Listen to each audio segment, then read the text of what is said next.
मेरी लड़ाई किसी बसपा के या आजाद समाज पार्टी के या बाकी लोगों से नहीं है। मेरी लड़ाई आरएसएस और बीजेपी से। ये तो अपने हैं और अपने लोगों की दो चार बातें सुन लेना चाहिए, तार्किक हो ना हो, तथ्यात्मक हो ना हो।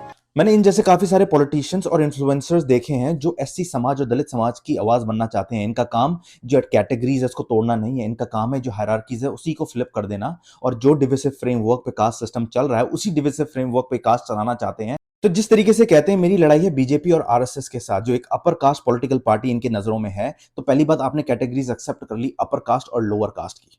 वहीं पे आप कहते हो कि लोअर कास्ट पॉलिटिकल लीडर्स चाहे वो जो भी हैं, आप उनकी बातें तार्किक लगती है नहीं लगती है, आप उनको क्वेश्चन नहीं करोगे, तो प्रिंसिपल ऑफ जस्टिस की तो आपने धज्जियां उड़ाई दी। तो एक तरफ है अपर कास्ट जो एक फिक्स्ड एनिमी बन रखा है आपके लिए, और वहीं पे लोअर कास्ट जो ब्लाइंड लॉयल्टी है, आप उसको क्वेश्चन नहीं करोगे। यही तो प्रेमाइस ऑफ कास्ट पॉलिटिक्स है। ये अस वर्सेस देम का फ्रेमवर्क आपने और लेजिटिमाइज कर दिया। जिस फ्रेमवर्क को आप तोड़ने चले थे उसी फ्रेमवर्क को आप स्ट्रेंथन कर कर आ गए, और ये कितना प्रॉब्लमेटिक है। पहली बात है सिलेक्टिव जस्टिस, और दूसरा है हिपोक्रेसी। जितने भी एससी और दलित पॉलिटिकल लीडर्स हो गए, कल को पावर अब्यूज करोगे, आप कुछ बोल नहीं पाओगे because of the blind loyalty you have towards them. So जो कॉज का बेसिक रूट था struggle against inequality and oppression, आपने उसी को जन्म दे दिया और आपने इसकी लड़ाई कर दी टुवर्ड्स वन ग्रुप। तो कास्ट पॉलिटिक्स, आइडेंटिटी पॉलिटिक्स सब इसमें आ गया। और इंग्लिश की कहावत है चैरिटी बिगिंस एट होम।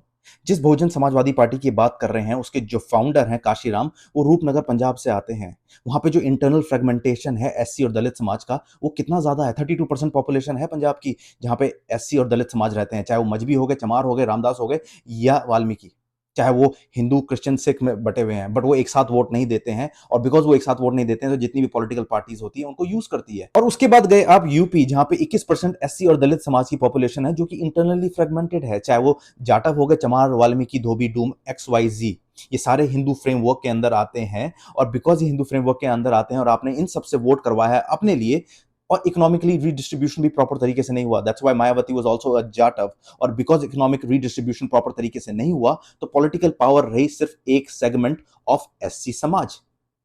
तो क्या ये इनइक्वालिटी और ये ऑपरेशन नहीं दिख रहा है? क्योंकि पंजाब में अगर आपको डोमिनेंस चाहिए, चाहे वो इकोनॉमिक या पॉलिटिकल, आपको चाहिए लैंड, और लैंड ज्यादा किसके पास है, चाहे वो जट सिख हो गए या अपर कास्ट हिंदूस।